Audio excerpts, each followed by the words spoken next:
Nah, oke, kenapa pilihannya tetap stay di Jogja? Sebetulnya itu alasan yang paling utama itu adalah soal anak. Jadi Jogja itu tempat yang nyaman buat saya untuk apa tuh namanya, menjadi, pusat pendidikan gitu loh. Jadinya kan apa, secara sistem juga saya tuh paham sekolah-sekolah bagaimana kemudian yang saya pilih. Terus sebenarnya untuk perkembangan anak sih prinsipnya itu, terutama pendidikan. Alasan utama kenapa saya memutuskan untuk tetap di Jogja itu begitu sebetulnya.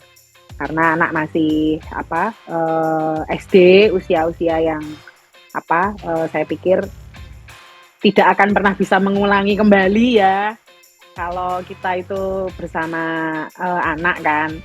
Jadi ya itu sebetulnya yang membuat saya tetap berada di Jogja, alasan utamanya itu.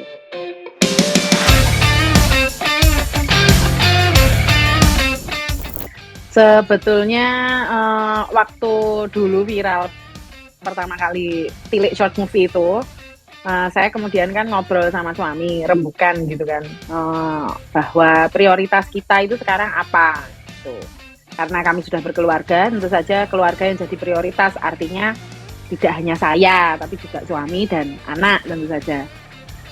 Anak kemudian jadi prioritas utama ya kalau buat kami. Jadi selama masih bisa jadwalnya kemudian apa, dirembuk, dibicarakan, itu, saya milihnya untuk stay di Jogja saja. Ya karena itu tadi kembali sama alasan utama yaitu anak gitu sih. Kalau saya tuh gitu, Jeng.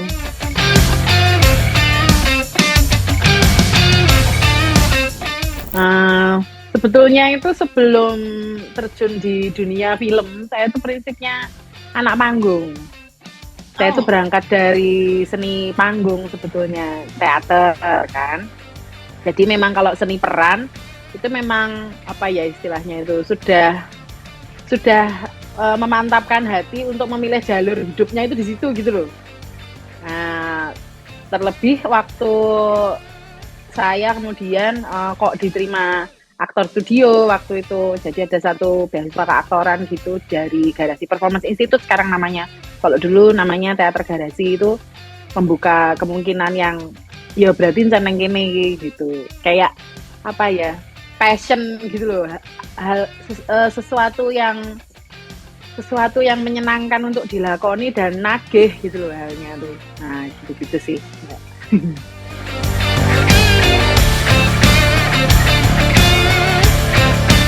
Hmm, aku tuh malah nggak paham sebenarnya star syndrome apa.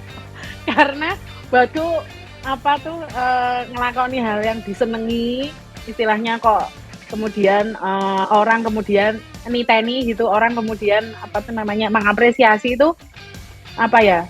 Buat saya tuh kebahagiaannya tuh itu gitu loh nilainya. Orang kemudian mengapresiasi saya gitu bahwa, oh Mbak, jebule mainmu anu Mbak tak titeni gitu. Nah, ternyata mainmu berkesan gitu buat saya. Saya justru malah letak kebahagiaannya tuh di situ gitu.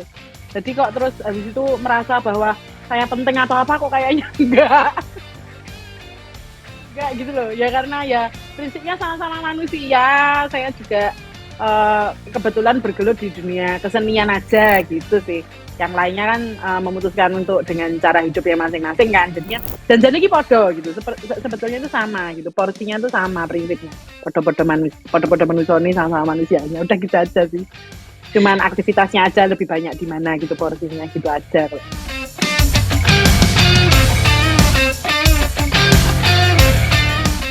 Mhm, ya kerasa sih juga rata-rata orang lebih suka manggil saya Bu Tejo kan. Tapi saya sih nggak pernah punya masalah ya, maksudnya kayak terganggu apa, ya hidup saya sendiri gitu, hidupnya, lakon yang saya mainkan ya lakon saya mainkan sendiri gitu. Cuman tuh kalau buat saya tuh apa ya, ya itu tadi loh balik bahwasanya sebetulnya semuanya tuh sama. Cuman porsinya itu lebih dominan yang mana gitu. Orang kemudian memutuskan untuk jadi akunting, orang kemudian memutuskan untuk berada di bidang kesehatan. Ya kalau saya kebetulan di dunia kesenian gitu sih, Mbak. Jadi ya Sebetulnya sama saja, tidak ada yang berubah. Dan memang orang lebih suka manggil saya Bu Tejo gitu, saya nggak masalah sih. Karena ya saya yakin sekali bahwa penonton itu cerdas. Sangat paham mana yang kemudian saya dengan kehidupan sehari-hari juga saya bersama dengan peran yang saya mainkan, yaitu bagian dari pekerjaan gitu sih.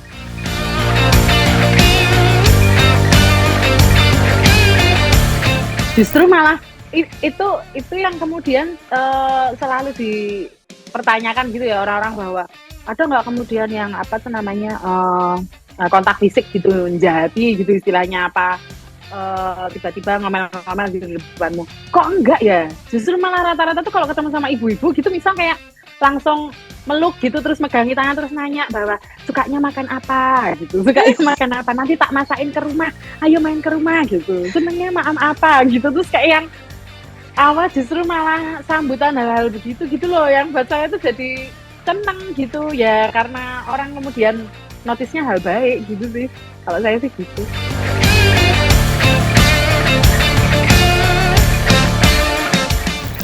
Sebetulnya waktu di notis, waktu di apa tuh catat sedemikian rupa kok orang kemudian punya pandangan buruk terhadap Tejo tuh, saya agak aneh sih, karena tuh saya lumayan cukup selektif milih naskah ya kalau mau main. Terus kok dibilang bahwa apa film ini tuh nggak mendidik, terus habis itu dibilang bahwa film ini tuh mendiskreditkan nilai perempuan gitu, itu tuh kayak yang loh, ini kok arah bicaranya tuh kemana ya gitu loh, kok seolah-olah itu kemudian yang orang notice.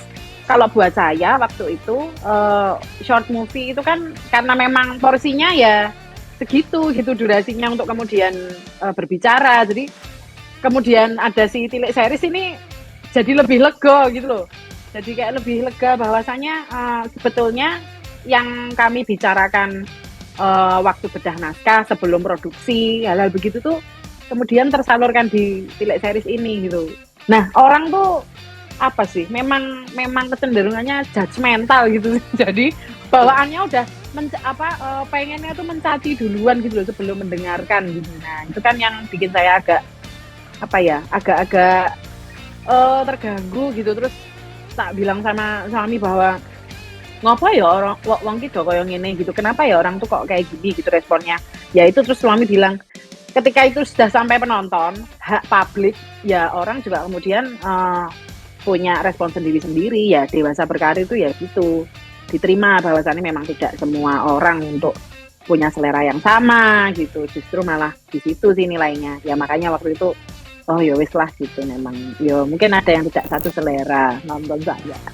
Padahal sudah di notis waktu itu sama Agung di jawaban-jawaban atas pertanyaannya gitu, bahwa tilik itu prinsipnya adalah kesempurnaan tuh hanya milik Tuhan, karena semua orang itu punya kepentingan, itu mesti, itu pasti ya. Jadi kalau ketika orang bilang, loh Yunung tuh ternyata orangnya begini-begini ya daripada begitu-begitu, ya justru malah karena kamu tadi udah punya judgmental duluan itu tadi loh, bahwa apa yang kelihatannya di permukaan itu yang kamu percayai ya, yang kayak gitu-gitu tuh. Mudah-mudahan kemudian ini nggak cuma berlaku di tilik tapi untuk semuanya, melihat hal itu harus objektif. Nah, yang kayak gitu tuh yang patut kemudian kita kita notice, kita kita catat ya, prinsipnya gitu. Kalau saya gitu sih.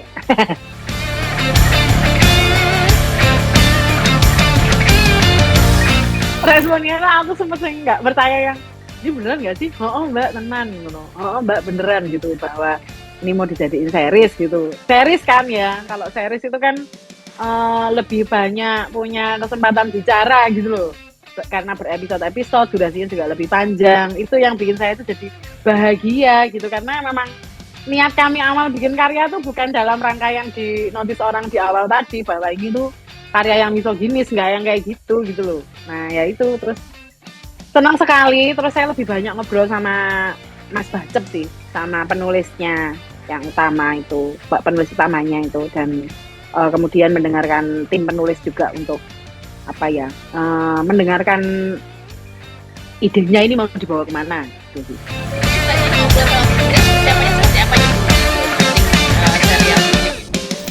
series ini tuh persiapannya waktu itu H-40, jadi 1 bulan sebelumnya itu saya minta naskahnya dan memang belum jadi 100%, tapi 80% gitulah hitungannya. Waktu itu saya minta sama produsernya Ellen kan, produsernya Rapasana, terus tak bilang, aku minta naskahnya dulu supaya kemudian tak petakan ini mana secara teknis yang harus tak selesaikan, hafalan-hafalan gitu misal. Terus secara emosi membangunnya gimana gitu di produksi yang ini, di teleseries yang ini gitu. Persiapannya sebetulnya itu yang utama. Teknisnya diselesaikan dulu sampai kemudian ada waktu beberapa kali untuk reading. Itu kan ketemu sama Agung, ketemu sama tim penulis yang lain kan. Itu yang kemudian lebih banyak ngobrol sih, sharing bahwa iki karepe piye gitu. Ini maunya gimana? Mau yang seperti apa, terus juga dalam bentuk yang bagaimana mau dikemas, hal-hal yang kayak gitu-gitu sih Mbak. Kira-kira begitu persiapannya.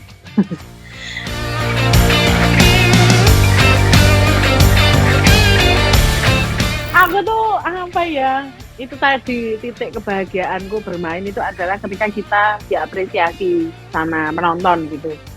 Nah itu begitu orang kemudian kok nontonnya itu sambil kan banyak sekali yang misal ngasih komen gitu-gitu tuh loh. Saya itu termasuk yang rajin mencatat hal-hal begitu bahwa ternyata kok penonton nangkepnya gini ya, lucu juga ya gitu. Terus kayak yang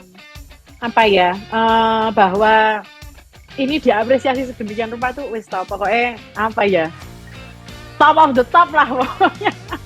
Bahagianya tuh tak terkira istilahnya gitu, bahwa alhamdulillah ternyata teman-teman menyukai, halayak di luar sana kemudian punya cara pandang yang baru terhadap bagaimana politik di desa, bagaimana menjalin hubungan bersama pasangan, bagaimana kemudian dinamika berkeluarga orang tua terhadap anak. Jadi layernya tuh kan banyak yang kemudian diserap gitu loh, dan saya itu bahagia banget bacanya, dan bahwa semoga mudah-mudahan ini memang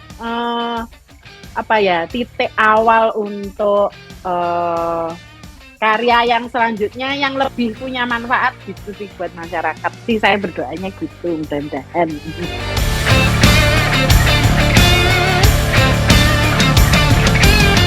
Kayaknya tuh sebenarnya waktu kemudian orang bilang wah season 2-nya dong, ini nggak selesai nih masalahnya, ada lagi gitu istilahnya. Waktu itu tuh kayak yang loh ternyata tuh orang tuh melihatnya bahwa ini nggak cuma jadi tontonan gitu loh, jadi juga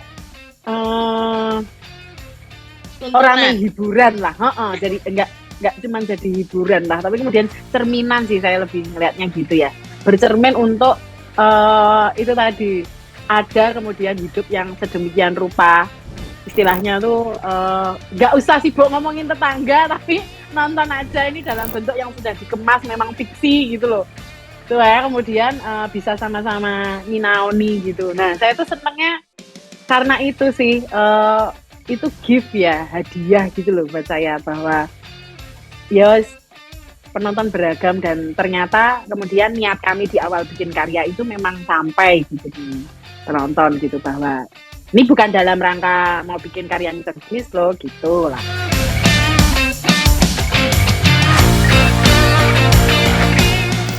Enggak, Putri Jo tuh karakter yang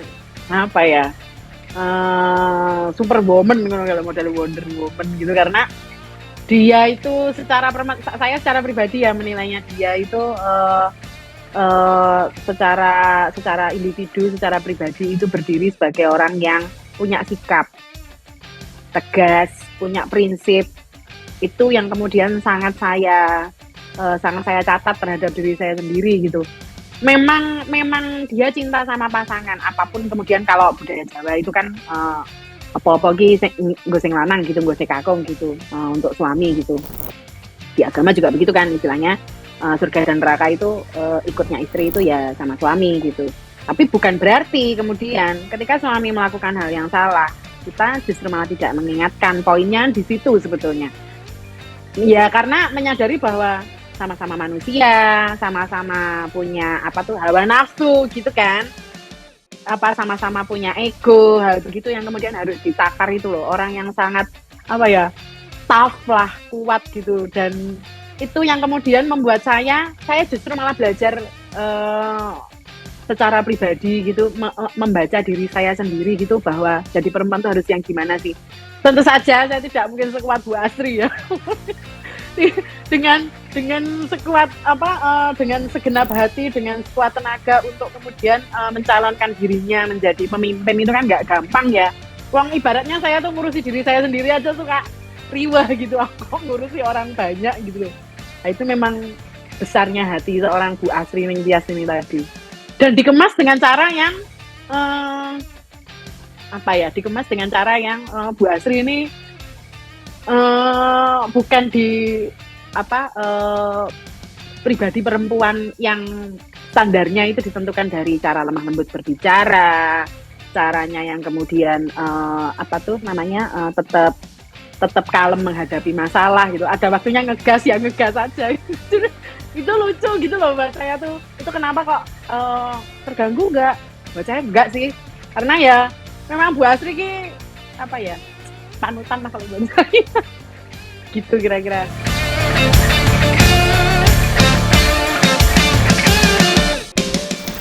Nah, ya kebetulan yang ngurusi hal begitu tuh suami. Jadi sebetulnya semua tawaran itu sebelum sampai ke saya itu memang difilter sama dia. Memang difilter sama suami yang kebetulan merangkap menjadi manajer. Jadi pasti kemudian misal ada beberapa tawaran yang sekiranya memang bagus dalam tanda kutip ya, bagus dalam tanda kutip secara dia pasti tahu maksud saya ketika saya mempertimbangkan naskah yang utama, ketika saya mempertimbangkan bahwa ini kira-kira memberi pengalaman apa terhadap saya, hal yang begitu tuh pasti sudah sangat dibicarakan gitu loh sebelum dia membicarakan ke saya tuh pasti udah ngobrol duluan nih suami sama pihak di luar sana gitu. Jadi ya saya percaya aja sama dia. Udah gitu sih kira-kira. So imah banget nih kayaknya belajarnya. Mbak Yuso imah banget kan kayak gitu kan. Karena kebetulan suami memang bekerja di bidang industri yang sama gitu di film, tapi dia kan ngurusi di produksi. Nice. Pertimbangan itu yang kemudian saya percayakan aja gitu sama dia, bahwa ya misal ada nih ini secara nilai angka memang tidak apa istilahnya tidak sesuai sama biasanya gitu, tapi kemudian secara bobot naskah, secara produksi ini worth it gitu. Nah ini bagus secara pengalaman gitu misal. Nah saya mesti iya nih. Nah tapi yang jalani tetap saya kan. Jadi antara iya dan tidak itu pasti kembali ke saya.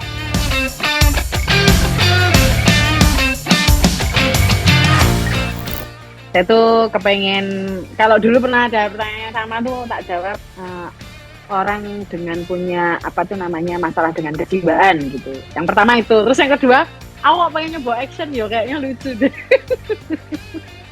Action yang tenanan fight abis gitu. Itu punya disiplin tersendiri kan pasti. Nah itu menarik sih. Kalau saya ngeliatnya gitu. Ya mudah-mudahan kalau memang jodoh nanti bertemu. Betul. Pernah awal-awal dulu waktu saya lagi viral-viralnya di short movie itu ada beberapa kali kesempatan gitu dia kelihatan nggak nyaman gitu, ibunya kemudian membagi atensi ke orang lain karena kan biasa sama anak kan. Kalau pas saya lagi latihan buat pentas saja anak tuh kadang-kadang saya bawa gitu kalau lagi nggak sama jadwalnya sama suami gitu. Nah itu tuh sampai kemudian dia sekarang di titik yang sudah mulai menerima gitu bahwa oh ibunya kemudian juga punya atensi yang harus dibagi loh sama orang lain. Ketika saya lagi kayak gini nih, misal lagi ada wawancara atau ngobrol serius sama pihak ketiga gitu istilahnya, ya dia dengan sabar menunggu juga kemudian paham nih, aku menunggu nih aku mau ngapain gitu nah kira-kira. Nah sudah mulai polanya kan kebentuk. Tapi kan paling penting kan adalah bagaimana memahamkan itu ke anak sih kalau saya. Tapi dia sangat kemudian menganggap ayahnya itu kan temennya. Nice. Nah, betul. Jadi kalau sama saya itu geng curhat-curhatan lah, misal kayak tetap aja kalau kejepit pintu di sekolah gitu ceritanya sama saya bukan sama bapaknya gitu. Hal yang kayak gitu-gitu.